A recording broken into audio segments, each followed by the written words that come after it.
and we are ready to begin. Okay.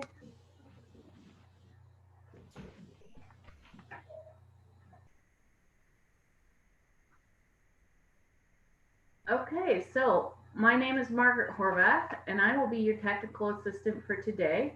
This session is being recorded and will be available on the TDSB website, on the external website at tdsb.on.ca/community/how-to-get-involved/conversation series. And I have posted that in the chat for you to be able to copy the link. To ensure a smooth session for all attendees, we have enabled the Q&A and the chat function. You have been muted and you are able to share your screen. Everything in Zoom is customizable based on your individual settings, so your display may not be exactly as I described it. However, what should be similar is the black toolbar at the bottom of your screen. It should appear when you move your cursor. To use or view the chat box, press the chat icon that looks like a word bubble at the bottom of your screen on the black bar. If you want to open the Q&A, simply click on the Q&A icon. Everyone will have access to Q&A, so please ask your questions there.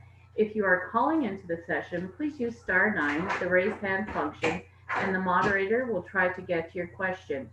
Next step is audio and microphone. The audio quality of this session is based on your individual bandwidth.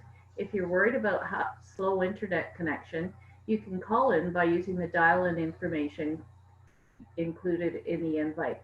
The invite is located in the same location. If for some reason your speaker's bandwidth becomes unstable and things become choppy, please bear with us. We'll hear it too and we'll work as quickly as possible to resolve the issue. Lastly, you may exit or change the full screen speaker gallery view by clicking on the top right button or View Options drop-down menu. Now, to get things started, I'm going to hand it over to Jess Hungate, the Ward 5 rep for Parent Advisory Committee, Parent Involvement Advisory Committee, more commonly known as PIAC. So over to you, Jess. Thanks, Margaret. I am going to first give the land acknowledgement, and then we'll get on with the program. So we acknowledge we are hosted on the lands of the Mississaugas of the Anishinaabe, the Haudenosaunee Confederacy, and the Wendat. We also recognize the enduring presence of all First Nations, Métis, and Inuit peoples. Now, I want to just greet everyone who is on with us this evening and who may be listening to this afterward.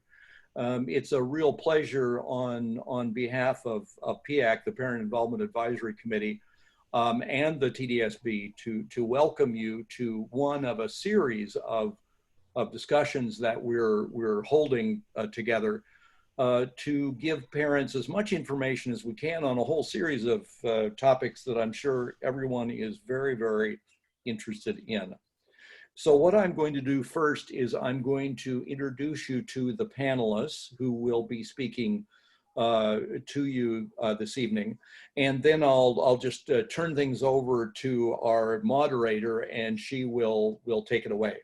So our panelists are Anthony Morgan, and Anthony is a community advocate, a human rights lawyer, and a public servant. He's a frequent legal, social, and public affairs thought leader and commentator on issues concerning race and racism, critical multiculturalism, and critical race theory in Canada. Our second panelist is Ken Liang. Ken is Chinese and was born in Canada. He grew up in Streetsville, Ontario, to parents who immigrated to Canada in 1948 from Canton, China. He's a father to 2 children, ages 9 and 11, and currently he's an elementary school vice principal in the GTA. Our third panelist is Nathan Sean. Nathan is the executive director of Urban Alliance on Race Relations, UARR. He's a former Toronto City Councillor and Toronto District School Board trustee for Scarborough Rouge River. From 2006 to 2010, he also served as a York Region District School Board trustee. He's an advocate for racial justice at all levels of government. He pushes for policy change at the systemic levels in education, employment, health, and justice. He's led campaigns within diverse communities that fought back against severe cuts to education, healthcare, and legal aid. And he's currently leading an awareness and advocacy campaign to have all post-COVID recovery and rebuilding initiatives be centered around racial equality. And then finally, our fourth panelist is Steve Didham. Steve's been a clinical social worker for 20 years. He's worked predominantly in social welfare throughout his career and has also been a researcher, author, part-time professor at King's, and clinical investigator for the Office of the Children's Lawyer. For the past 2.5 years, Steve has been an equity co-facilitator for the Ontario Association of Children's Aid Societies, and is on a journey of understanding his own privilege and power and how they intersect with various identities and social locations while challenging and disrupting the status quo. Steve's current role at the CAS is as supervisor of the Youth Response Unit, where he leads a team of social workers that work with the most at-risk youth who have not established a permanent connection. He's also a loving father of 3 children, 13, 9, and 6, whom he shares part-time custody of along with his ex-spouse. Living an authentic, kind, and rewarding life is Steve's primary goal while instilling the wisdom of life's experiences and morals in his children along the way. I'm sure it's going to be a great conversation. And I'm now going to turn it over to Michelle Monroe, who is the central coordinator of the Parent and Community Engagement Office. And I can say on behalf of PIAC that she is our key link point with the board as we try to do the various things that we do to keep parents engaged. So I know you're in good hands with Michelle and the panelists. I'll turn it over to you, Michelle. Before I do, I just want to thank everybody because I'm not going to be able to stay around for the whole program. I'd like to thank everybody very much on behalf of PIAC for being part of this very important discussion. Michelle, over to you. Thank you very much. Thank you, Jess. Thank you so much for joining us and for getting us started. My extend thanks to Margaret as well. I want to thank her publicly all the time because she's given up her entire summer for us to get these conversations happening. So, and even her evenings now and her supper with family. So thank you. To all those who have joined us, thank you so much for connecting with us this evening and to participate in this conversation. We've been having a series of conversations. They started in June. We gave ourselves and family a breaks for July, and we are back to our series for the month of August. Our first session started on the 13th, where we had a return to school forum for families where they heard from our staff, senior staff, about the plan, and that was an outstanding. We have another 3 or 4 lined up, so we're encouraging our family caregivers to visit our conversations website and feel free to join us. So to our panelists, thank you so much, Ken, Nathan, Anthony, Steve, for joining us. I'm looking forward to a very dynamic, comfortable, and free dialogue, because that's what I really want to happen. Because we've been having a lot of conversations about talking race within our district. And we've been moving around and finding out our homes and families having this conversation. And actually, this was before the death of George Floyd that then opened up our world in a way that many hadn't anticipated. And so I know we were going to have a conversation. We had one, which was a very sort of technical research-based one where we had those who are doing work in talking race, talk about what ages we should be having conversations with children, what we should be saying. And so one of the things we heard a lot, and I keep hearing since I've been in this role, from fathers and caregivers and grandfathers and uncles, all those who identify as such, is a lot of these conversations are focused on those who identify as mothers and grandmothers. So I'm going to put a couple questions out, and I ask that you freely respond as you see fit. And then I'm going to leave a conversation a lot to each of you in terms of the free flow. And if there is a break, then I'll just keep posing them. For those who are online, we also want you to participate. Our chat is live, our Q&A is live, so we certainly hope that you will engage. If there's something you hear that you like, please don't hesitate to drop a line in the chat so we can see and hear and respond. Okay, so without further ado, I'm going to place this on the floor.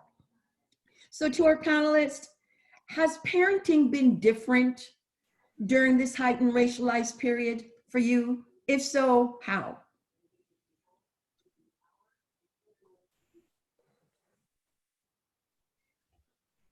Take it away, Nathan. Oh, well, I'll start. Okay. We are all so polite. Yes, Yeah, also polite, so I'll take it over then.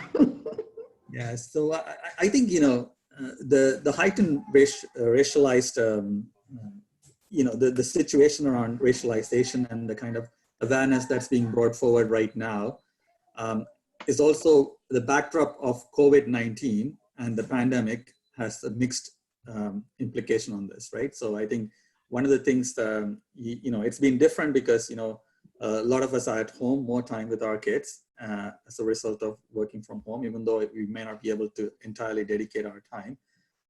Having said that, I think, the younger people, I have in my bio, it wasn't said, but I have a 6-year-old and a 9-year-old, and they're very technology savvy. They operate gadgets themselves, and they listen to a lot of basketball news and stuff themselves on YouTube and so on. So they're getting a lot of information, whether we like to have these conversations or not. But it's been very difficult for me to explain a lot of things. For example, we grow up, we tell our children, what the role of a policeman is, a police officer is. And traditionally, when they're very young, they play with those toys or police cars and things like that, and then think that this person needs to save somebody.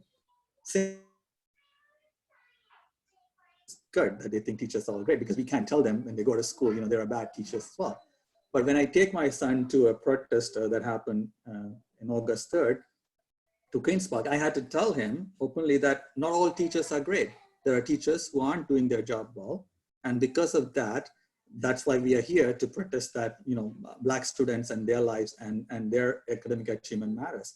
And so to break it down and to kind of reverse engineer some of the things that we've said when they were very young, or not said, or they have that they have understood from their shows, whether they see Paw Patrol or whatever they see as TV shows and the thing, has been challenging. But I think this is the best time to do it, rather than wait around that they get a shock when they get into high school or junior high and start to see things differently from what they've been learned. So I think it's been, I'll stop there because I want to hear from others as well. But I used to be a teacher, I used to be a youth worker, and a lot of my life before I had kids, I had been advising a lot of parents how to do parenting before I had kids. It was so easy to do. Now that I know, I'm not able to follow most of the things I've been telling parents. So it is not, it's not a fun situation to be, because I'm being held accountable by myself because of my background a lot more. But I'll leave with one question though. It's like I have siblings and I have relatives who are completely avoiding this conversation, and sometimes it looks like they're happier families because they're not discussing this. It's not taking a toll on them. They're in this pretend world in many ways. So I'm always divided up in my consciousness as to how much is the right amount, what is the right way to educate, and there's not much out there. So I'm very glad this conversation is happening.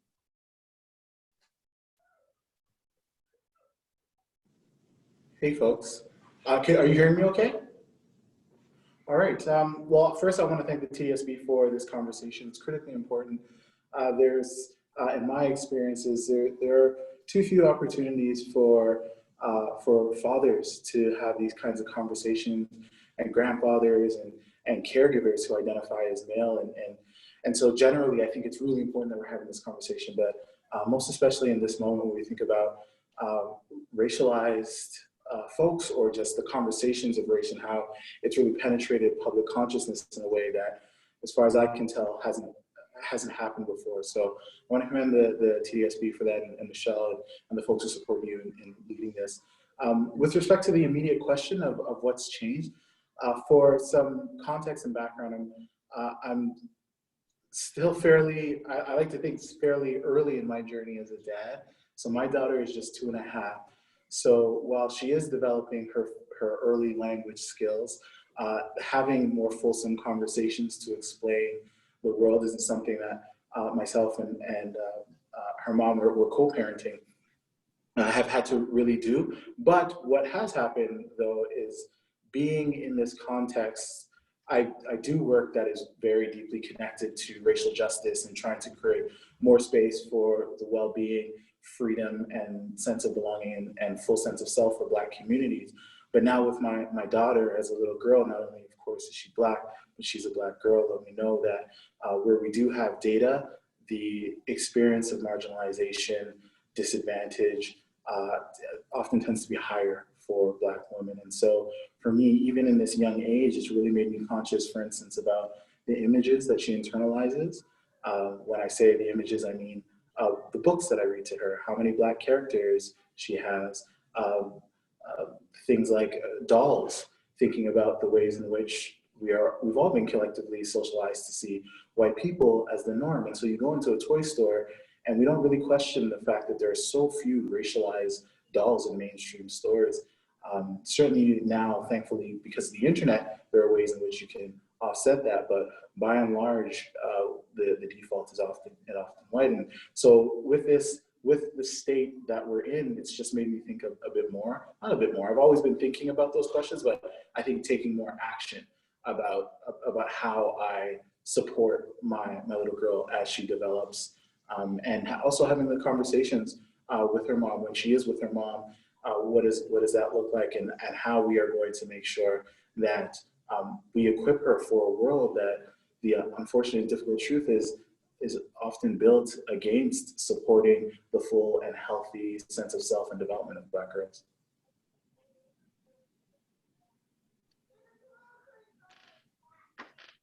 Hi, everyone. I want to thank everyone as well. I want to thank my other panelists, Steve, Anthony, Nathan. I want to thank the TDSB for hosting this, and because it is an important conversation. And just from Anthony and Nathan, I've learned so much about both of you just in that brief message about parenting. I really with that question is what has been, what has it been like? Has it been different? And it's definitely been different, but the biggest impact that I've had is it's the self-reflection piece of how I was brought up to see what a parent was and what it meant to be a parent, and how I was going to parent my my two boys with my wife. And I'm a couple more years farther than you, Anthony, right around the same time as you, Nathan, and you, Steve, as well. My kids are 9 and 11, and they go to the TDSB as well. But the reflection piece is my experiences definitely impact the way that I parent. So I've looked back and said, what was the socialization that I had? What were my role models? What were the experiences that I had that molded my that were going to mold my skills as a parent? And I've had to look back at those, and the big question, it was, how have I benefited as as a person growing up in Canada? What were the barriers that I had, and how am I going to teach my kids about those types of privilege and those barriers and what they're going to encounter? And I'm even just reflecting right now and thinking I need to have more direct conversations with them, because really I've been taking their lead on they're at that age where they're asking all those questions, and they're in front of the computer, or and see the media, or they see the conversations that my wife are having are in the house. And I think I need to be more direct, but I also want to provide them with rich experiences so that they can formulate their own experiences and their opinions.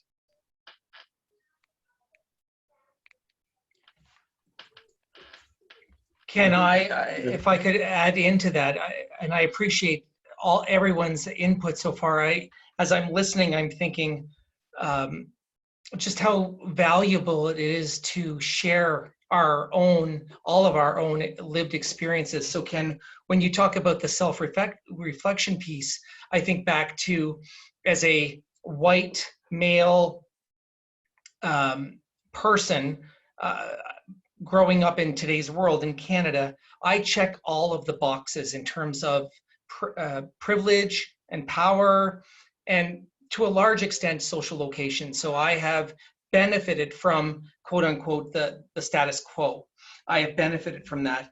And for me, as I reflect on this heightened racialized period, and I'll talk about this perhaps later on throughout the discussion, but for me, it's been a real connection, coming together of ideas and thoughts around my own identity, my own social location, and understanding that the power and privilege that I have by virtue of the identities that I have, and the social locations that I have, that have really,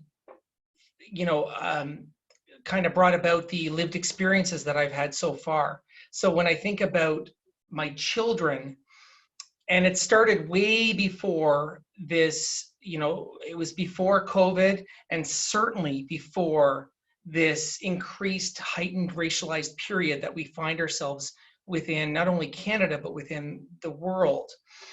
As I started to understand my power, my privilege, and the sheltered life that my 3 kids have lived prior to me beginning my journey, and I'll call it that, beginning my journey of understanding equity, understanding identity, understanding social location, understanding how that impacts lived experiences of everyone.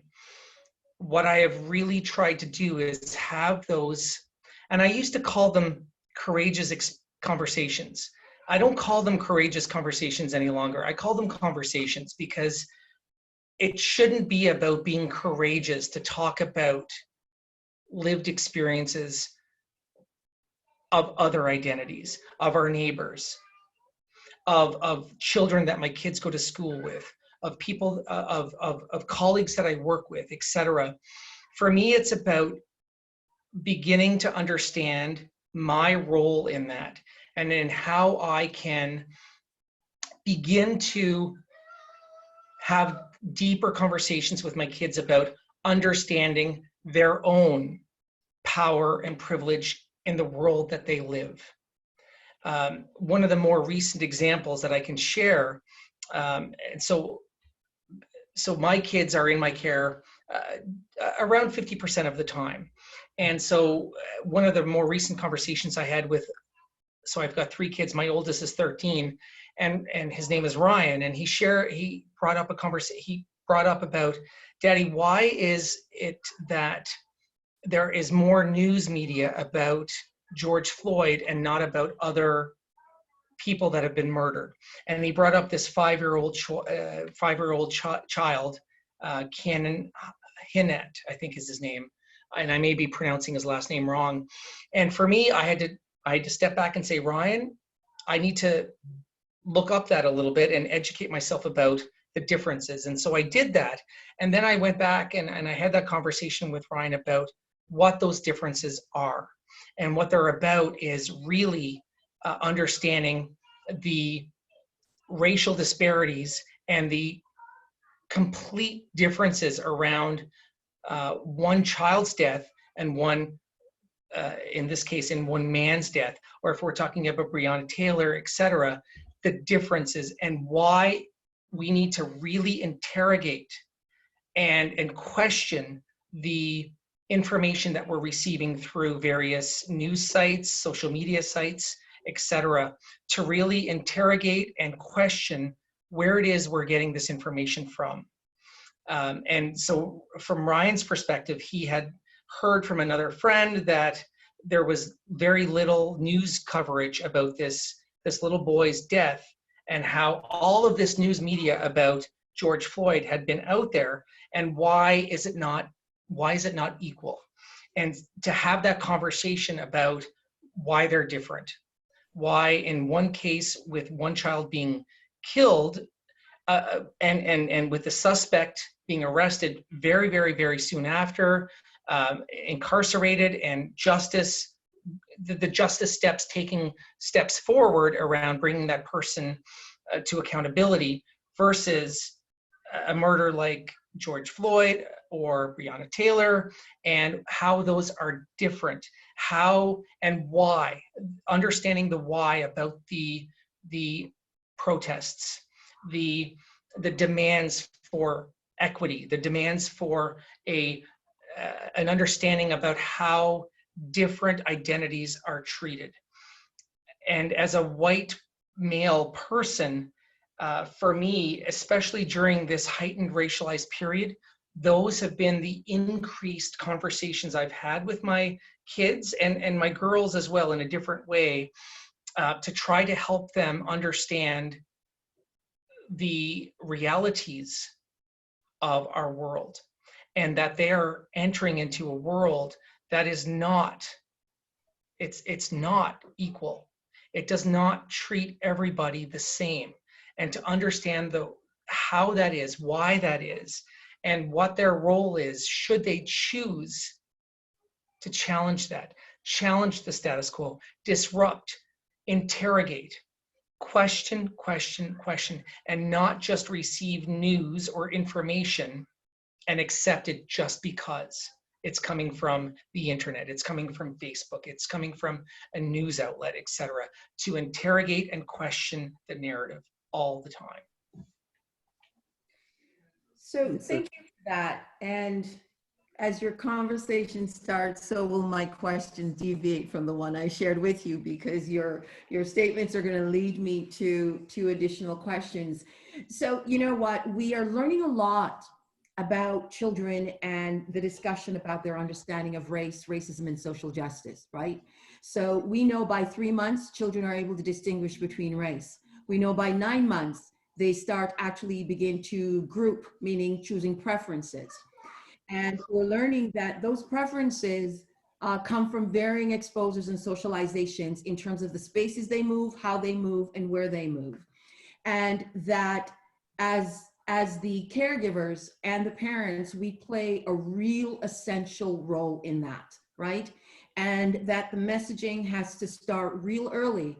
If not, we'll be surprised where our children's minds and thoughts will be by the time they begin JK at the age of 4. They could be demonstrating bias by the age of 4. So I'm asking each of you to tell me a bit, and you started that, Steve, about the conversations that you've had. So I'll begin with you, Ken, because you talked a bit about your experiences in growing up. Did you ever have conversations with your parents about race, not ism, not racism or social justice, just a conversation about race?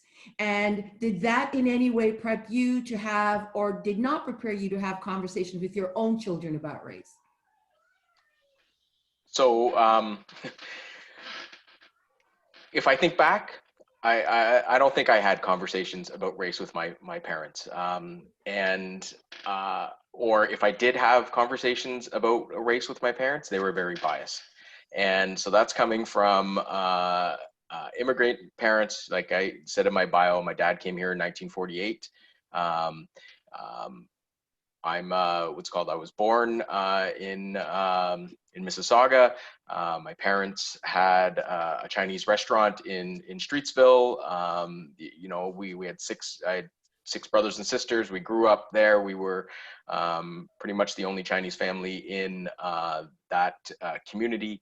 And I had typical conversations around race at school, where it was you know, everyone is equal. We're colorblind. We see you know, we don't see color. And these are those reflections when I think back, and I was like, you know, what was I learning back then? And I really have taken the conversation around race with my kids as we're not going to hide behind differences. We're going to learn about differences, because we are all different. So that's the way, so my children, they're biracial. I'm Chinese, my wife is Armenian, and my wife and I do we spend a lot of time with our grandparents, with the generation before us, because we don't want them to lose their experience and their stories. So I look at my parents. My father's passed away now, but he, his immigration story. We took them to Vancouver. I showed them the train station, the Pacific Railway, where my dad landed and took the train from Vancouver to Toronto. I got my mom to write down stories of her experiences during the Japanese occupation of China, so that they could share those stories and understand what poverty and what it looked like during the Cultural Revolution, and to immigrate to Canada and their experiences. And then to hear the experiences of my in-laws, how they moved from fled Armenia to go to Iraq, and then to Europe, and then made their way to Canada, and their experiences here. I don't want them to lose that, because that adds to their story, and it really helps them understand what the differences are of their history, and that everyone isn't growing up like they are in where they live right now in this environment. So really, that's what my wife and I have tried to do around that, is to highlight the differences, and to put those differences up on those pedestals, and say, and embrace them. And I that's something that I didn't get as a child, or through my through my upbringing. And I'm not blaming my parents for that, because this is something that I have had to come to grips with, come to terms with. I think maybe I can jump onto this one as well. Like, when I came to Canada at the age of 16 as a refugee fleeing a genocide, and a lot of Tamils moved from Ulam, our homeland, from Sri Lanka, as survivors of the genocide. And for a lot of our parents' generation, they see this as a white person's country that's given us a space to come and educate ourselves and so on. And for a lot of them, the racism and stuff like that is something that they feel like we need to, tolerate, and, just move on, and try to find a way for you to succeed despite those challenges, as a way to do it. And I think, what I'm doing with my sons is completely on the opposite side of things, just relating what that war meant, and how marginalization took place for us, is what is happening to the Black community here, what is happening to the Indigenous community here. So when I talk about my past, I'm making the connection here. And I think a lot of the kids, a lot of the kids, unfortunately are growing up in a way they're not seeing the kind of the first step is the color blindness. A lot of them are in that space. Second step is the diversity, accept the differences space. But a lot of them are not getting the third part, where some of the ways in which people are treated is because of history. So what I've been doing is trying to focus a lot more about Indigenous and anti-Black racism related stuff, so that they can grow up into better human beings. And when they read the Martin Luther King, who is Martin Luther King, those small books that are there for who is Muhammad Ali, and I've been reading on Malcolm X and sharing certain things and saying, when he died, he was much younger than I was, but able to, stand up and do these things. And to give kids the kind of the exposure to the historic disadvantage. One of the things about COVID is that COVID has brought to the forefront the importance of not taking life for granted. People right now feel, it's not that I could be alive every day without being worrisome about what's going to happen to me next day. Tapping into that sense of preciousness of life to talk about why Black Lives Matter, why the missing and murdered Indigenous women's issues is a critical issue, is taking it to the next level a little bit. It's a bit more. I used to be a math and science teacher before, but I feel like I want my sons to become students of history rather than anything else, because that's what's going to make them better human beings in this. So it's not a heightened racialized environment as we are titled. Racialized environment has been heightened for a long period in this country. It's just the heightened awareness that's been brought by people who are putting their bodies onto the street to bring that awareness. And I think that's what we need to say. It's not about the current situation, it's about the history. And how do we make our children to receive that history externally when the schools aren't doing it enough or not doing anywhere close to being enough. And being a teacher, being a trustee, being youth worker, I've seen how bad the school system is failing our children in telling and informing of this history. So me as the parent is trying to do this, fill that gap a little bit more on my own, talking to my kids about this, putting those additional resources. I have not, these online classes that happen, I just said, just show up if you need to, but I'm doing my own, I'm taking this time, and I've been running my own classes during the months because the e-learning was pretty brutal for our young kids from, at that age in terms of what's being asked of them and so on. So we kind of, pulled back and started doing some of these learning, and it's been, I think I'm happy that period was available for me to do that. And as working with, just like Anthony, we work in an environment where we're constantly also doing this work directly as race relations. It's made my sons appreciate what my job is a bit more better. They knew what I was when I was a counselor, but then they found, you lost the election, what do you do? Are you working? Or they couldn't understand what my role is. Now they actually see why race relations related work is important, why my work as a job is important as well. So it's been a bit of a shifting concept, but I think the generation of our parents had to do it because that's the legacies of the colonialism in trying to fit in within the model minority and the white privilege being, more closer you are to associating with the whiteness or showing that you are different from the rest of your people was always a constant way of them finding access to power, and which to a large extent, we can be cynical now, but it is completely what the structure demanded of them and what still is being demanded of our students in school, to make sure that they isolate themselves from the rest of their people, to say, I'm different from my own kind so that I can be acknowledged better by my school or by my teacher. And this is the chain, the cycle of violence on our racialized young people that we need to break.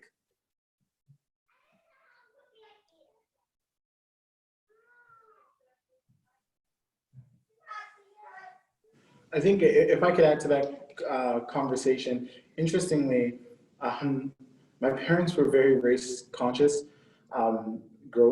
Bringing myself, I have an older sister and a younger brother, and they were often asking us about race, up to questions like, were there any Black students there? Were there any Black kids there?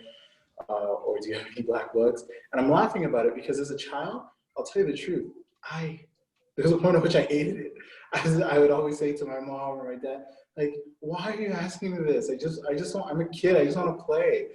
And now as I grow up, I understand that they were trying to prepare me for the kinds of realities, thinking about these dynamics of race that play out. Even as a kid, I think because the school socialization that I was getting, wanting to push that back and say, no, it's impolite, it's improper to talk about race. But my parents helping me in their own way. I should also note that my parents were actually fairly young, not as an excuse, but for some context. My parents were teenagers when they had my older sister, and they were in their early 20s when they had me. And because they were so young, God bless my grandparents, I love my grandparents, and now their relationship is better. But when they were at that time, it actually left them homeless because their parents, it was an embarrassment for them to be so young to have young kids. And so they had to tough it and figure out life themselves. And I think part of that experience of navigating homelessness and poverty and trying to scrape their way through to make a way for themselves also made them acutely aware of the ways in which racism was also overlaying their experiences. So my mom, of course, being a young Black woman with 2 children, pushing them around while my dad was working, and the presumption being, oh, that the father's not around. And so the weight of that stereotype playing into how service providers were receiving her, how daycare service providers were receiving her, schools, and so on. And then for my dad, also him navigating as a young man, trying to think, okay, I want to be able to provide for my family, and trying to find opportunities and jobs that would allow him to be gainfully employed. As a Black man, we know that statistically, and it's not new, it's often been quite hard for Black men to be properly employed. And so all of that is to provide context for the ways in which I think what informed them to say, okay, it's important to ask these questions. But at that same time, while they wanted me to ask questions and think about race and think about how it was playing out in my environment, they also, I think this was very strategic. I keep saying I want to ask them about this, but I haven't yet sat them down about it.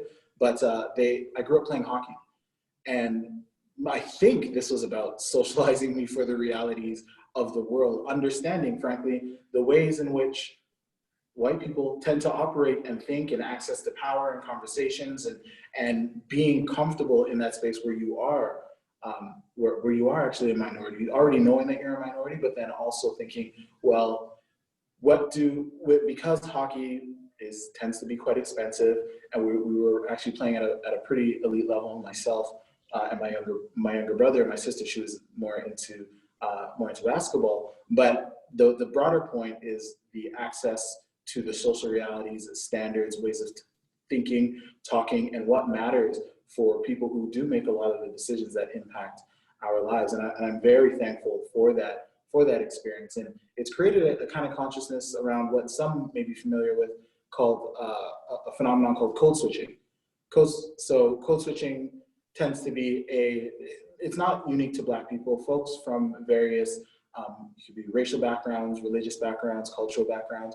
There's a particular way in which you will speak in public. So this way that I'm speaking now it's not inauthentic. It's just different from how I would speak to my friends that I grew up with in community, and being able to navigate that in different ways, but still having those as being different parts of myself. And so I think in this time where we're having these conversations, I am thankful in that upbringing that I had, and it makes me think, okay, how am I going to equip my daughter to feel comfortable in when she speaks with her grandmother, who speaks in Patois, or my grandparents, and all her grandparents have some kind of Caribbean accent or lilt or references and sayings, but then also be able to thrive in a Canadian society. And so already picking up on some of those tools, having her in French immersion, learning American Sign Language for her age, so that she can have a fuller kind of access to this world, recognizing, again, at the risk of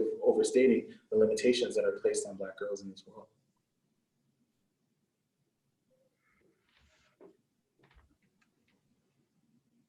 Just sitting here listening to the perspectives of Anthony, Ethan, and Ken. So I grew up in rural Newfoundland, population of about 150, and then to go to town, to go to St. John's was like a big thing. My world up until moving to Ontario was completely white, completely. Every relationship I had, any interaction I had was white. And I moved to Ontario when I was actually quite young. So I was the youngest of 3 kids. I was 10 when we moved to London, Ontario. And as I started to get older, and so I started grade 6 in Ontario. And I remember coming home, I think it was probably grade 7 or 8. And there was one of our neighbors was over visiting my parents.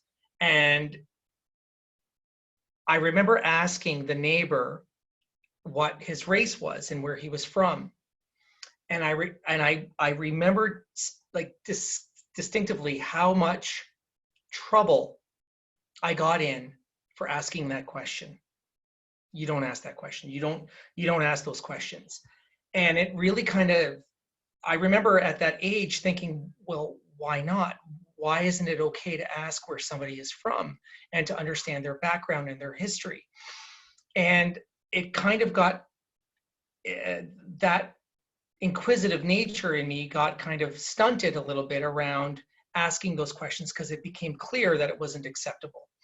And so when I hear Nathan talk about, white person's country and color blindness, and when I hear Anthony talk about code switching, I can resonate with that, because I can step back into my mind and into my lived experience at younger ages to really understand how I used to see the world. And it wasn't until, so as a white person, as a white male, it wasn't until, geez, six-ish years ago, when I took a course on anti-oppressive practice, that I began to really understand understand identity and understand lived experiences by virtue of the identities that we live in, and how my lived experience by virtue of who I am is different from everybody else, no matter if you're white or not, if you're Black, if you're Indigenous, it doesn't matter. Everybody's lived experiences are different.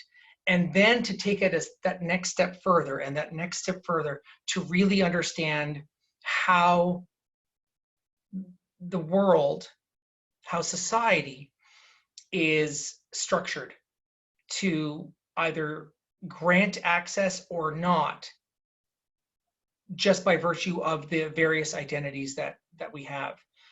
And as I started to understand anti-oppressive practice and equity, and what racism is, what anti-Black racism is, and my role in that narrative, my role in that world, and how I've benefited throughout my life because of my gender, because of my color, how I've benefited from that. It's really been quite a visceral experience around how wrong that is.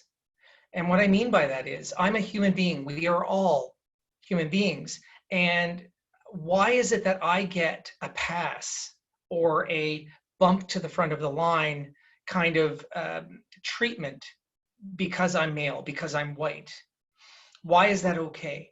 And so as I raise my 3 kids, my 3 white children who have friendships with Black, racialized, Indigenous friends, and how do I have conversations with them around how the world treats people, and the inequalities that exist, and how they have a voice, they have eyes, they have ears, they have their own mind, their own heart, to challenge, to question, to disrupt, and use their power and privilege within this system that we have to speak out and challenge, and that their voice matters, and that it's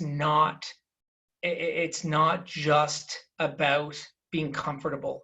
It's about stepping into the discomfort, stepping into this feels a bit uncomfortable, but it feels right. And to go with that, and to know that they've got support, they've got people in their corner to support them through that. And to not just accept whatever narrative they're hearing without questioning, where is that information coming from? That has been a profound learning journey for me around, as I reflect on my childhood and my lived experiences, how do I shift that for my kids so that as they grow up, they're not at age 38, or I'm 43 now, so 38-ish or whatever, before they really start to understand their own identity, their own social locations, and how that impacts others, how their view and their treatment of others can potentially cause harm or work towards the greater collective good. That's, I don't even know if I'm answering the question, but that's kind of where I'm at with understanding discussions around race and racism with my own kids. And, you know, with my youngest, Grace, who's 6 years old, and I talk about this in the equity course that the OACAS teaches. I talk about Grace at age 6 watching My Little Pony, and how she had an affinity for the pink pony, and she didn't like the orange pony, and she didn't like the purple pony. And just pausing the show, and my kids have gotten to know me to know that I pause when there's comments or when there's an opportunity for a bit of a teachable moment. I don't do it all the time, but I look for those opportunities to say, so Grace, why is it that the orange pony, why do you like the orange pony and not the purple and not the pink, or the pink and not the orange and not the purple?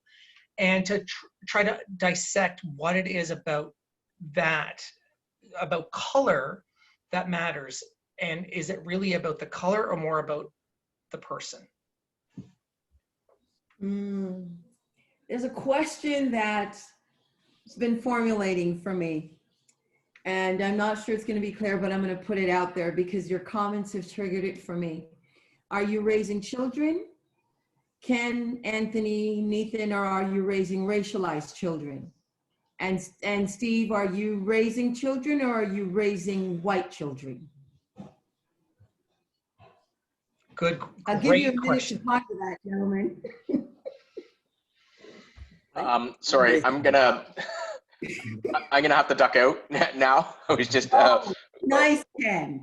but the conversation, I'm not avoiding it. I am I'm raising racialized children. That's what I'm doing, and I want them to understand that they are racialized, and I want to know. I want them to know their experiences, and I want them to know other racialized children's experiences, other people's experiences. And I want them, I need, as a parent, I need to be able to give them the skills to interrogate those experiences, to understand what those experiences mean, to make them a person. And I want them to ask questions, to learn from each other. That's what I want to instill in them. That's some foundational pieces. My mom instilled in me, and I look back, is that you need to don't look bad on any person, right? And my mom used to say that to me, drill it into me all the time, and it has morphed into different meanings throughout my life, and it is constantly changing. What does that mean? Don't look bad on any, don't look down on any person. Don't look bad. Don't see the negative. And it's changed. But I apologize. I'm gonna leave it there. I wish I could have stayed longer. I think this is a great forum for having these conversations. I would love to have more conversations like this, to be part of it. I'm glad TDSB puts this on and makes this resource available to the parents out there. Okay, so thank you, everyone. I apologize again. No, thank you, Ken. Have a great evening. Take care, Ken. So, Anthony, Ethan, Steve, who's next? I can go next. I'm raising racialized children. I mean, race is a social construct, but that's the reality for our children. And I don't want my boys to be naive to think that they are equal in the society as a white person. So it's very important that they have the context. I'm not a firm believer of just meritocracy in Canada. It is beyond that. And so they have to be knowing this, and they have to know that their racialization comes with a certain level of marginalization that happens in the school system, in the workplaces. But be prepared to navigate that in ways that are safe, that are courageous. So I'm not only raising racialized boys, I'm also raising anti-racist boys, because brown people are in many ways complicit in anti-Black racism, very comfortable with a settler colonialism in many situations. And I don't want my sons to be growing in a space where I don't want them to get comfortable with that type of fake sense of power that exists in some of our circles. So very conscious of that. And also the intersectionality of sexism and patriarchy. And, you know, I have 2 boys, and my partner and I try our best to make sure that they see the male privilege in everything they do. They can call it, they can figure out a way to, you know, locate it at least in situations that are happening around them. And it's very important for me. So, you know, like whenever there are examples of, you know, when we participate a lot in politics. So when we talk about Kamala Harris and, you know, what that means, you know, there obviously a mixed record of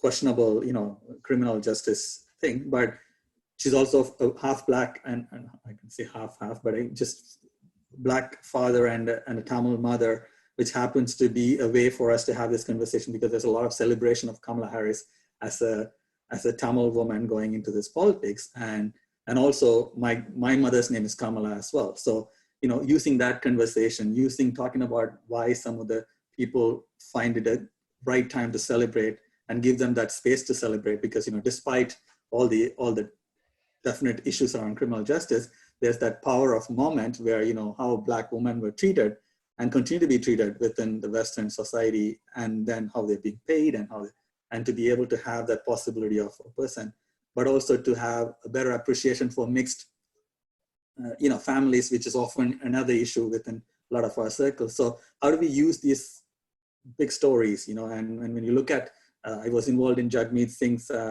election campaign. When Jagmeet became leader, what does that mean to have somebody who's, you know, visibly practicing a particular faith as a leader of a political party in the national scale? And to have those conversations and make sure that we're not only raising racialized children, knowing that they're racialized, but we also want to be very careful that they don't become those token people in power that often end up further racializing or discriminating people of color that we often find sometimes in positions of power. So it's been a very challenging process, but it's something, I think that's the biggest investment we can make, rather than the guitar classes or swimming classes and all the other things that we can spend time on, which we have to spend a lot of time on. But thinking through, you know, that's a conscious decision.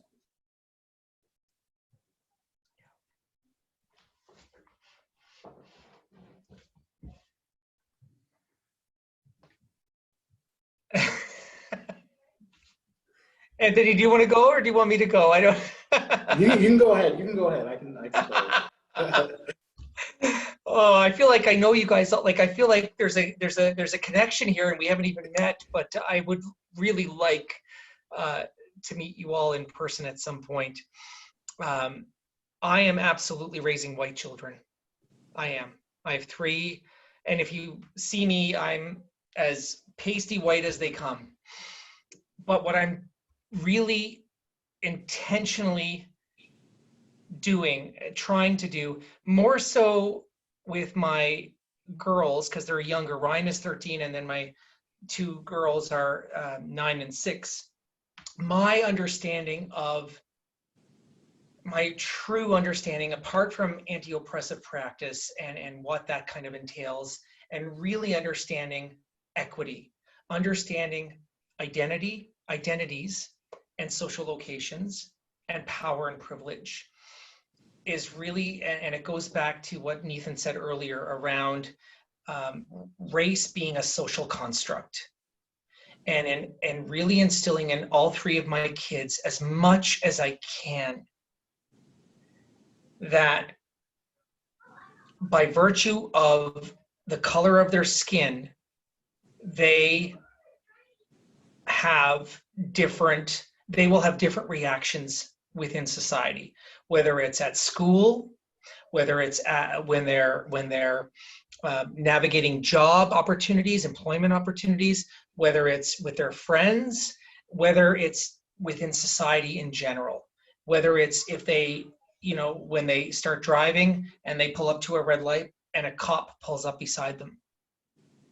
By virtue of them being white, their experience in that situation is going to be different.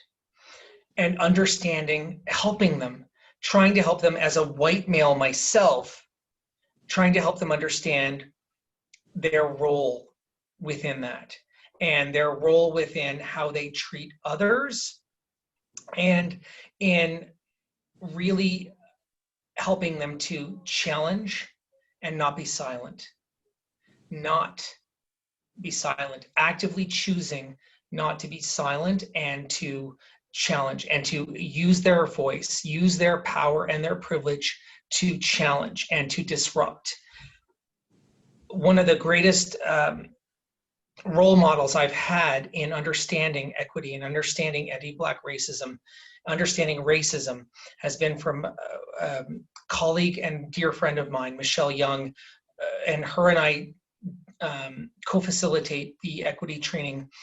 We're two co-facilitators, I should say, of equity training for the OACAS. And it has been a real eye-opener for me around understanding power and privilege. And so when I look at my kids, my hope and my goal and my mission really as a parent is to help them understand their own identity, their social location, and the power and privileges that either come with it or don't come with it. So for Ryan, my oldest, as a male white person versus my two youngest who are female, there's going to be a difference of power there within the current status quo of our society, helping them understand why that is and why that isn't, why that is not okay. And to use their voice and to challenge and to speak out. And if they see a friend, if they see a colleague, if they see someone on the street, if they see someone at the store where there is any kind of racism or ism of any kind, that they have a voice, they have a choice to be silent or disrupt, right? To be silent or disrupt. And helping them get to a place where they're comfortable in their own minds and bodies and within their own skin to know that they can use that voice, and that the color of their skin does not define who they are, and that to understand that we are all human beings in a very, very, very inequitable world, where there are powers and privileges bestowed upon identities, not because of the person and the character that they are, but by virtue of the identities or social locations that they belong. And I don't use those words with my kids, obviously. I bring it down to an age-appropriate language, but to have those conversations. And so my kids have grown accustomed to, when I pause the movie, when I pause the TV show, when I say time out, let's talk about this, they kind of are getting to the place where they know that there's a teachable moment, or there's kind of a talk that's coming. And so I don't do it, well, I kind of do it all the time, but I try not to do it all the time. But once you see what you see, you can't unsee it. And so for me, as a white male, truly, authentically, I didn't understand. I didn't understand racism. I didn't understand power. I didn't understand privilege. I didn't understand my role in it until I started to really understand history and understand how our systems and how the various parts of our society that come together, whether it's education, law enforcement, education, etc., how it comes together, and how it came together in a very, very white lens. And so for raising white children, if I can help them do a little less harm, and I say that facetiously, do a lot less harm, and have a lot more empathy, humility, understanding about the greater good, then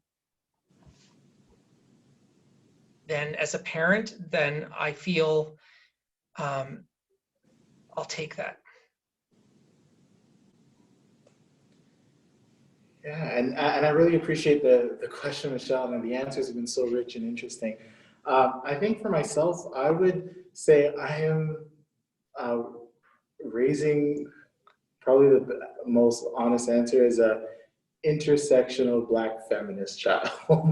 I really want her to, I really want to support, and her mom and I are actively committed when we have her at our different times, to make sure that, of course, she understands that she's Black and there's going to be implications for that in an age-appropriate way, of course, as she grows and develops, but also understanding intersectionality and so that everything from not just gender roles, of course, but also disability, language, nationality, and the range of different social identities that can have an impact on folks' lives, but then also within that, a feminist lens, the images that she's exposed to, the people she's exposed to, the kind of conversations that we have or are learning to have around her, what we want to expose her to, aiming to affirm her value and how much she's loved and important as a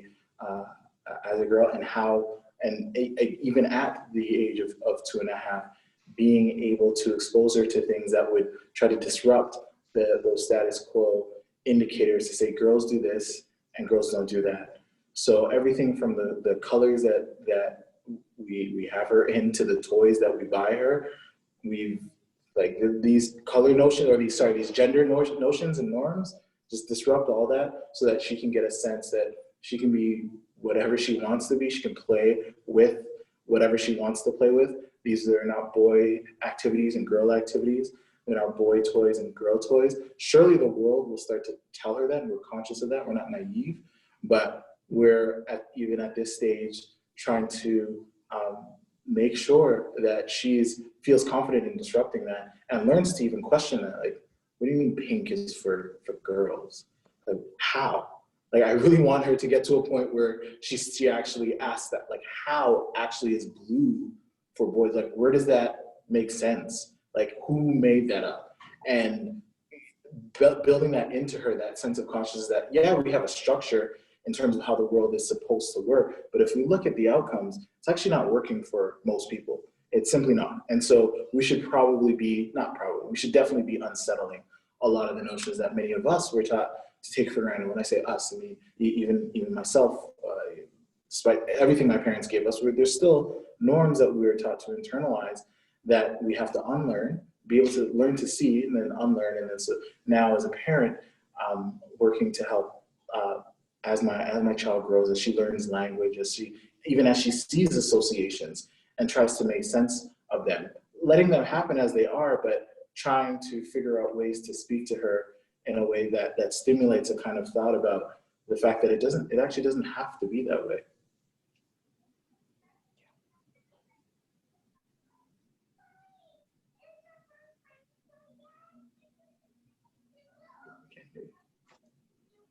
Oh, you're muted. Yeah. There we go. So thank you. I just noted that. I'm going to go directly into the next question, just simply because time is getting away.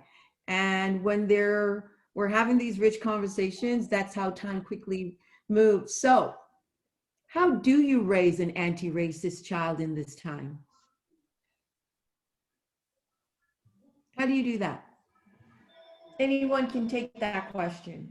Anthony, do you want to go? And you created that question, Ethan, so it should go to you. You're the one who said you're raising it. Yeah, How do you do that during this time? Using every possible opportunity to kind of use the lens.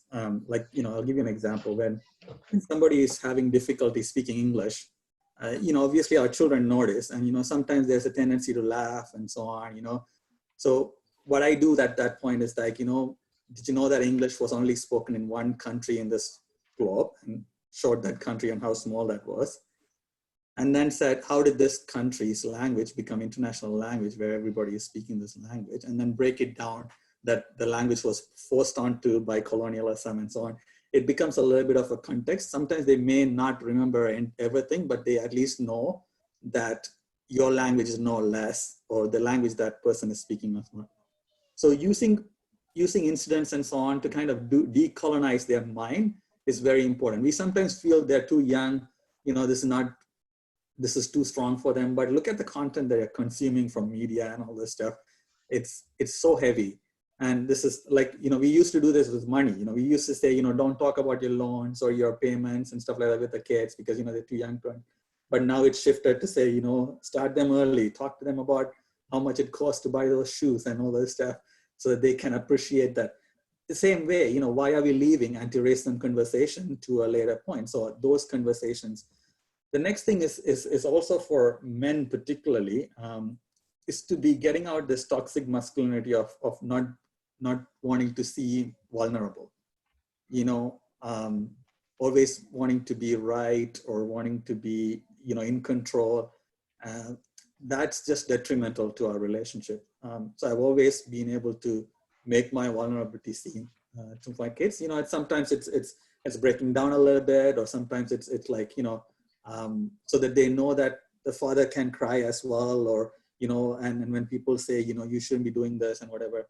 So I think it's important to be your fullest, not to control your emotion as the father. And every time a racist incident impacts me, I actually talk to them about how that incident has impacted me, how as a refugee, when I hear of anti-refugee sentiments in the media, I tell them, this is how I felt when I was a young kid being called names in the school system, and so they see a bit of a vulnerability and they don't feel like the toxic masculinity is something that they need to uphold as well.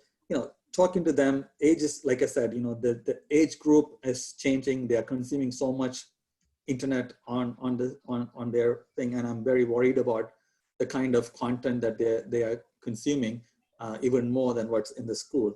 I also think, reading is one of the best habits, the imagination. So there are lots of books that are being created, particularly with an intersectional feminist writers coming out with, and I think, the transformation of the Black Lives movement as an intersectional movement that has come out very strong. How do I, so I read a lot and then I take those into content as well. Taking them to protest, like the two protests that I've taken them to, one was obviously anti-cuts, against Doug Ford's education cuts. And, they were there and was very few racialized folks and mostly white folks in that. And then I took them to the March for Black Children recently, and was almost and they start to notice things. They know how many people showed up, who showed up, and all this stuff. To take them to make sure that they are part of these movement is very important. And the last thing I would say is that being politically aware is very critical for our young people. Politics, sometimes racialized communities tend to stay away from politics, thinking, we're not represented, we have no control, there's no change happening. And I think our young people need to feel very conscious of the political things that are happening. They need to know what Lecce is saying at the press release today, and how does that impact their classroom. I want them to know what the political ideologies are. I want to know why I want to go and canvass for Kamala Harris to get Trump out. It is, I don't know, I know it's a TDSB show. I'm saying a lot of partisan stuff, but it's on me, not on Michelle or anybody else. But I do want to say that, we need to raise a very strong politically conscious children. If they want to be anti-racist and don't have accessible ways to navigate the political structures to change, then they would still be on the margins if in the long run. So, those are some of the ways, obviously I am learning as well as, I'm just reading books and learning myself, because one of the things is that where many of us were victims of a bad education system that didn't teach us a lot of those things. So we are now parenting children wanting to do this, but we are a deficit community in a lot of sense as a generation of parents who came through a Eurocentric curriculum that have not only made us feel not only not give us information about our own communities and their struggles and their contribution, their histories, but made us feel like those communities, our communities, were less and less and inferior and so on. So we have to make up for that. It takes a lot of toll on it, and that's why I just want to say, you know, groups like this, sessions like this, and curriculum development through something like this is very critical, because we are looking for support. As much as we were called expert speakers in the tweet that was there, we are parenting is hard, especially parenting as a racialized father with a lot of misogyny and patriarchy and racism and everything that's surrounded us for a long period of time. To break through and do it well is a hard job, and I think we need to find more ways to support our own ourselves as well. I would say for myself, still, again, being early in the journey, I think I've tried to explain Daddy's work. So there are definitely times where I just won't answer the phone or won't be responsive, but because of the role that I have and that I serve, supporting Black communities, whether it be community, media, or just work, I do get calls, and so I can't always shut off. So what that's meant is when I'd say the call is done and we're just playing, and I'll just start talking to my baby, and I'll say, "Oh, Dad, this is the kind of work that Daddy does," and I'll just make general statements of affirmation. Daddy wants to make sure that people like us, that Black people, can be okay, that Daddy can help them, and sometimes difficult things or bad things happen, and sometimes people call Daddy to help. And so she started to understand that people call Daddy to help. And what does Daddy help with? Well, he talks about stuff related to us as people, as Black people. She hasn't come, I won't say that she's come to the point of languaging the part of us being Black people, but I'm also, as a parent, I think that's one thing that we don't often say. I'm learning to have these conversations, even as a Black man and who's chosen a career in addressing anti-Black racism in so many ways, and having done this for so long, definitely more than a decade, but now to the point of having to figure out how to language why this work is even needed. What is it about this world that's needed, and the importance of not just taking a Black focused lens, but also disrupting binaries around gender, and also again back to an intersectional lens and different constructions of family, and what all that means, and learning to be able to articulate that in a way that is meaningful for her, that she has points of reference, and also can create the building blocks for the more complex conversation. So it's a continued learning journey, but ultimately to support her development as an anti-racist child, I think thinking about where she is, also starting with where I am, and just being real about what she is seeing, and trying to find ways and point of references that speak to that. Why it is important to speak up or to help. So what I have noticed, of course, is, and there's studies that show this, children have a sense of justice. Like that's not fair, that's not right, that's not okay. So it could be a child who's playing with a toy, another child comes and pulls it away, or a child shows up to the playground and that child is racialized or has a disability or looks different in some way, and the other children move away. And so using those as opportunities when we've gone to parks, or you see images of that, and trying to explain, well, this could be what this is about, or sometimes people treat people differently because of how they look, or because of what their hands look like, or what their feet look like, or what their eyes look like, or how they speak. And as she grows and develops, I'm trusting that she will start to get a more complex understanding, and then we'll enhance the vocab and points of reference on that.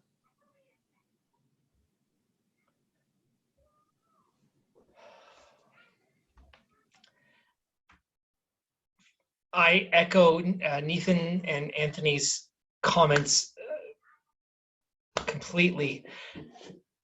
And to just share my own few thoughts about the question. And I see that there was another question within the chat around resiliency. Tips and suggestions and such, apart from what Nathan and Anthony have said, because you both have really hammered home some really key points that I think are really important around understanding, challenging, disrupting, helping our kids understand that they have a voice, they have eyes and a mind and a voice to speak out, to challenge, to disrupt. For me, the biggest, as I reflect back on these last several months, especially obviously since the pandemic, I reflect on,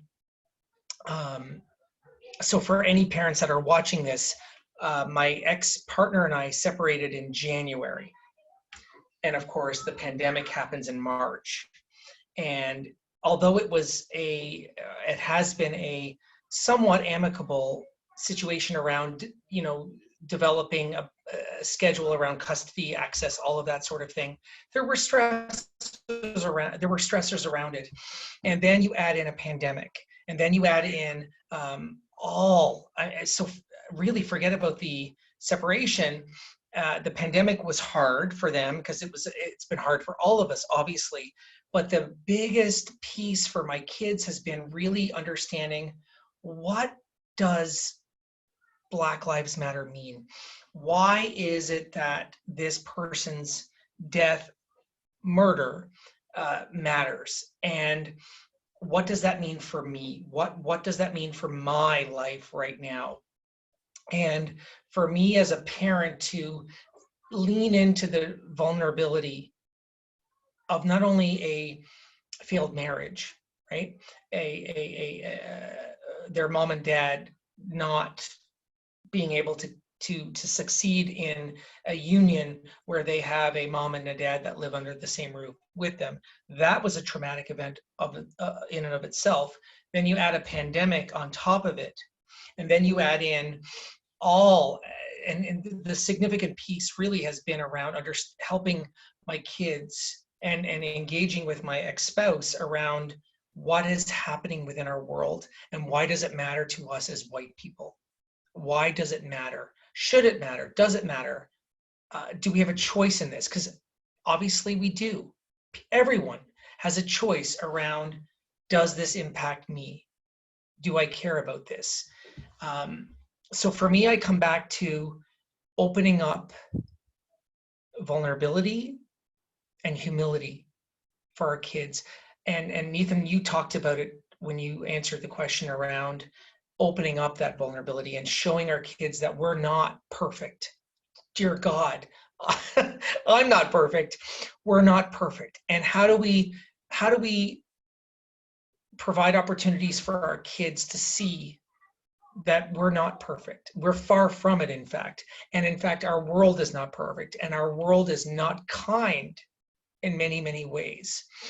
And so for myself, it's been about looking, and it hasn't been too hard, for opportunities to engage with my kids at their various ages and stages of development around, how are they doing?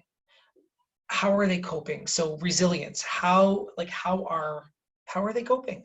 And not just asking it, but really trying to unpack it and then bringing it back to the greater world, right? Whether it's within, so for where I live, London, Middlesex, Elgin County versus Ontario versus Canada versus the world. And why is it that one person's death in the United States, why is it garnering all of this media attention? And should it matter? Why does it matter? Should it matter? Do you care? And to unpack why it is that the Black bodies that have been murdered within the United States and within Canada too, why is it that we should know about it? We should choose to care about it. And then the next step, do something about it, talk about it, engage in conversations, go to protests. And why is it that that's important as white identities? For me, that's been a big, not a shift, because the shift for me happened a while ago in understanding my own identity and my own power and privilege. but it's a journey for me. So for anyone watching this that are white bodies, I would say it's a journey. And I go back to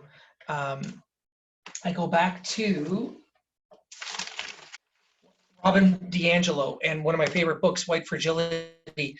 And it really talks about challenging yourself to put your own ego aside, to put your own viewpoints aside, and begin to just consider other people's viewpoints and their own lived experiences, and to really work to unpack and dismantle why it is you feel a certain way about something.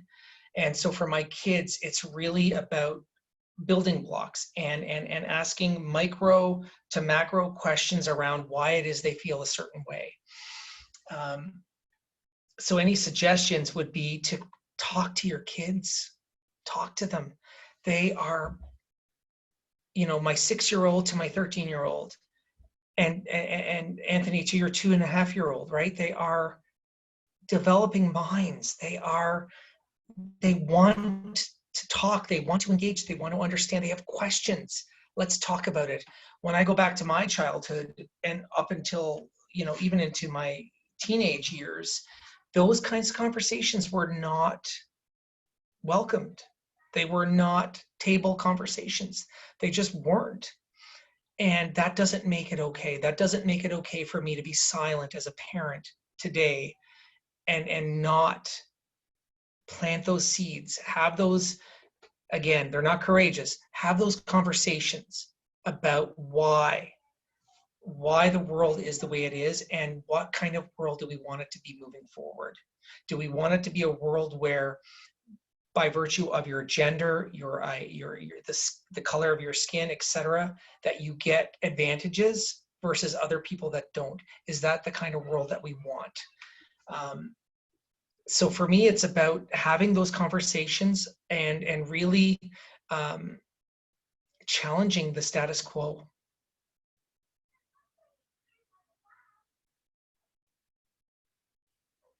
Oh. Michelle, you're on mute. Thanks very much. I'm going to put that question that was in the chat, and that will be our last question for the evening.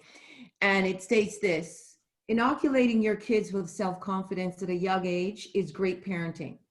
The challenge is that the system starts chipping away at them as soon as they start school. What do you do as fathers to keep your children resilient? And I'll put that to Steve and Nathan, because Anthony, you're still on that journey. Unless your one little one is in childcare or daycare. Yeah. What do you do to keep your children resilient?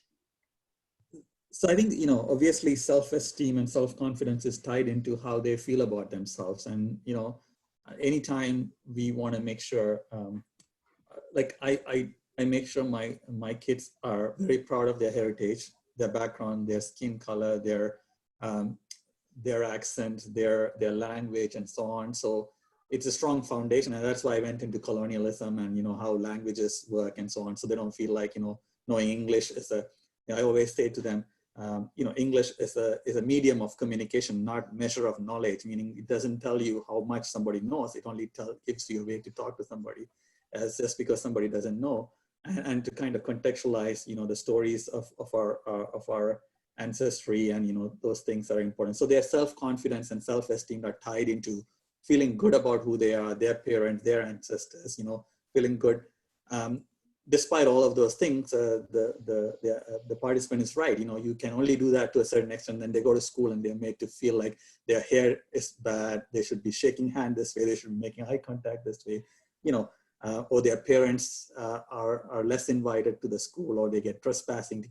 So the school system does everything possible. What I'm trying to do with my oldest son now is to also, this is a kind of, I don't know if it's a double-edged sword, who knows what's going to happen. I'm actually making him question education system. Go to school, learn these things, but don't take everything that comes from school as the final thing. Find multiple ways to learn. Learn through going on trips, learn through doing, sitting down with your grandparents, and so on. So education happens in multiple faceted ways, and then take all those things and process it yourself. The same way I've been telling him about not all police officers are good, I've also been telling not all teachers are great. They may have maybe good intention, but what they say or what they tell you, what they do to you may not necessarily, be reflective of what you want. So the best case scenario is to always continue to have their back as a father, as a parent, so they can come back and tell you when something doesn't feel right to them. And that communication gaps usually break down in the tweens. So I haven't gotten to that stage. I'm hoping I won't get to tweens and where that conversation is not happening. Right now, we go on a walk for half an hour. It's or 45 minutes, a non-stop conversation about everything in his life, right? With my 9-year-old. So having that conversation, especially for racialized kids, being able to have an adult figure, whether it's a mother, father, grandfather, somebody to be able to open up during those difficult years in which they're going to be challenged. They're going to be told they're not worth it. They're going to be told to make choices that are not the right choices. They're going to be stereotypes and profiled into certain careers, certain jobs, certain criminal activities. We have to be ready as much supportive as possible. I come from a community which, because it values education so much, it also values educational authority so much that what principal says, what teachers say sometimes are weighted higher, and your children are sometimes not trusted as much. I'm not going to do the same mistake that I've seen as a youth worker, where children break down because the systems do things to them, and the parents, because they want to have the education, just because the education is the priority, that they make adjustments to how much they show their love to their kid, which is where I would probably leave it as, because I know we're running off time. But it is a very, very important question. It's going to be a challenging period for me when they get into the teenagers, and so Anthony, you have a long way to go. I'm just dreading my next few years down the road. Can I offer some on this? So she is in daycare, so started to definitely think about those affirmations, or so those spaces. And actually, I preempted myself by thinking about affirmations. So recognizing how the challenges that could be ahead of her as a Black girl. I remember how dumb I was made to feel in school, feel slow, and put in remedial classes, and how at a very early age, I started to feel like school was not for me. And so this led to me acting out in different ways, trying to find different ways to be affirmed in the space, being a class clown, being disruptive in different kinds of ways to get a different kind of attention. And so in this age, to sort of build that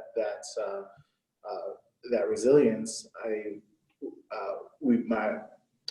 me and her mom have definitely both committed to continuing with affirmations, but also modeling some of the same things that she sees in class, or that she will do in even as small exercises, and do them with her at home. So that, and then we will say, "Very good, sweetheart, you are smart," or "You are beautiful," or "That was so good, that was excellent." So that if she grows, and we hope to continue to do this, to follow what the curriculum is in regular school, and find ways to replicate those activities, so that she can get the sense that these institutions might be saying this thing about me, but I just did this with my mom or my dad, or when I was with my grandparents, and this was fine. So I'm not the issue, actually. There's something else that's happening here. Maybe that's naive, maybe I'm being too hopeful, but my thinking is, or our thinking, we've decided in through our conversation, is that if we create those spaces, then it'll create a better chance of her starting to question these institutions, because she will be doing the same things but getting different responses, but all that's different is the context.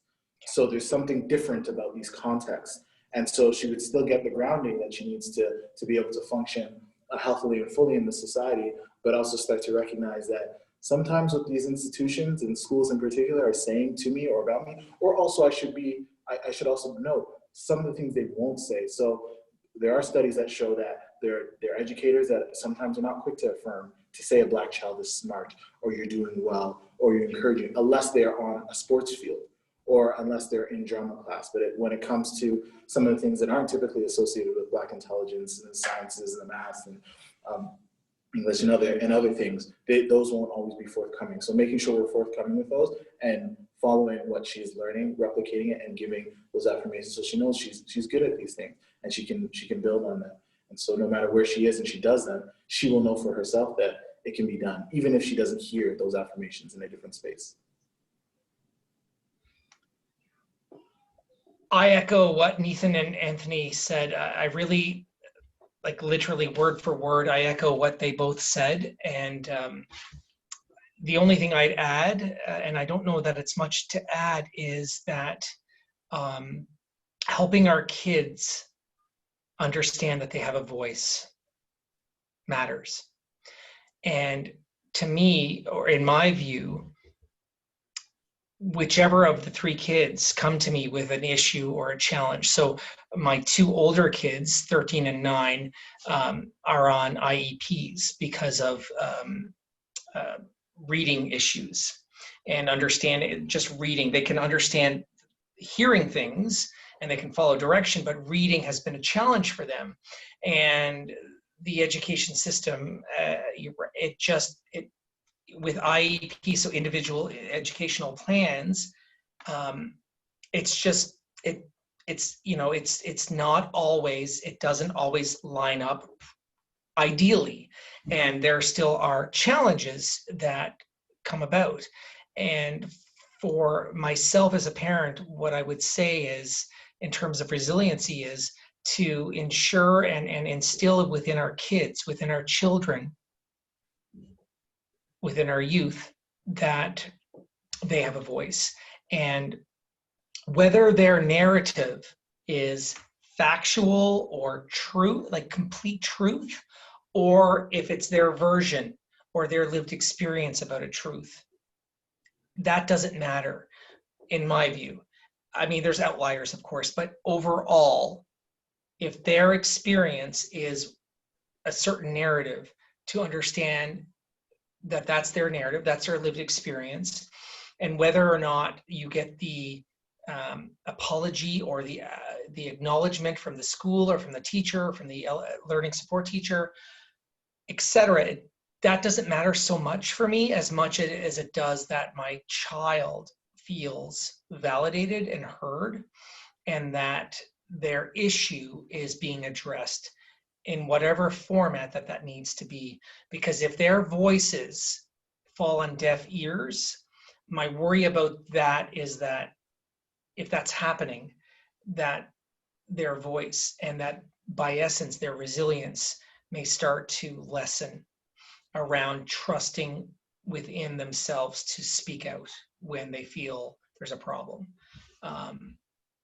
To me, in my lived experience as a parent, instilling that in my kids, that they have a voice, and it doesn't matter if it's the teacher, the principal, the vice principal, that's challenging them, that they still have a voice, and that their mom or their dad, both mom and dad, will be there and support them, is an ongoing thing. Because as our kids continue to go through school, even though they hear that from us, they need to hear it repeatedly, all the time, that we're here for you, if there's something going on, etc.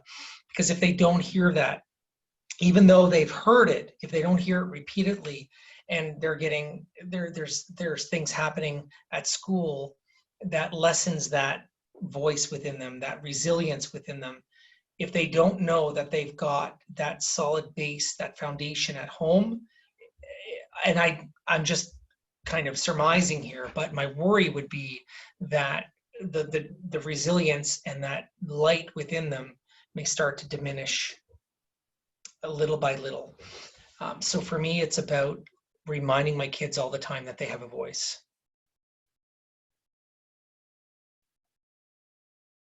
Thank you so much for that. And we're going to wrap up. I want to extend my appreciation and thanks for this thoughtful, honest conversation and your willingness to open up about your parenting journey as fathers and caregivers to your children in this time. And so, you know, as I listened to your final statement, something came to my mind when I decided I was ready for children, and I'm a reader and a researcher. So I started reading and attending every workshop on parenting and effective parenting. And, you know, in all of the things I did, one thing has struck me and has stayed with me. I now have an 11-year-old and a 13-year-old. And it was a psychologist who said this to me, and I'll never forget it. Children don't do what they say, they do what you do.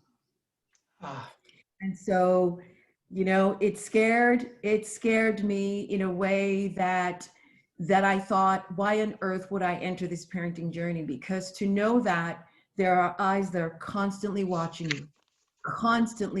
you, measuring you, assessing you in the good, the bad, and the ugly.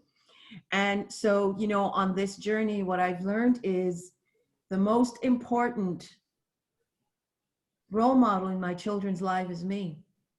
And it's not going to be about what I say, it's going to be about what I do. And the ways in which I do it, and where I do it, and with whom I choose to do it, and how I do it. Because a lot of those things is what's going to stay with them, because they're going to forget a lot of the things I say to them, because I say so many things to them as they grow.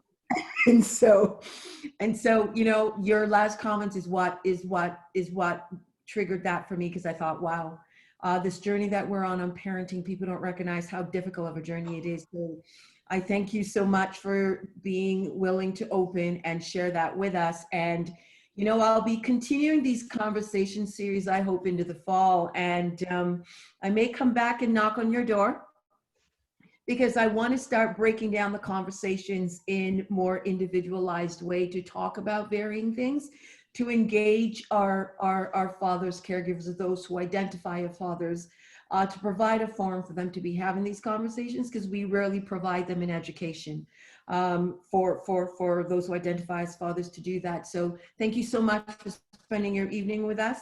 If there's any final thoughts you have, this is the time to do it. Say thank you. Any Thank you. final thoughts? Thank you for thinking of this topic, and thank you for having us. I All echo right, that so as thank well. you. Have yourselves a great evening, and thank you for spending the evening with us. Take care. Thank you, everybody.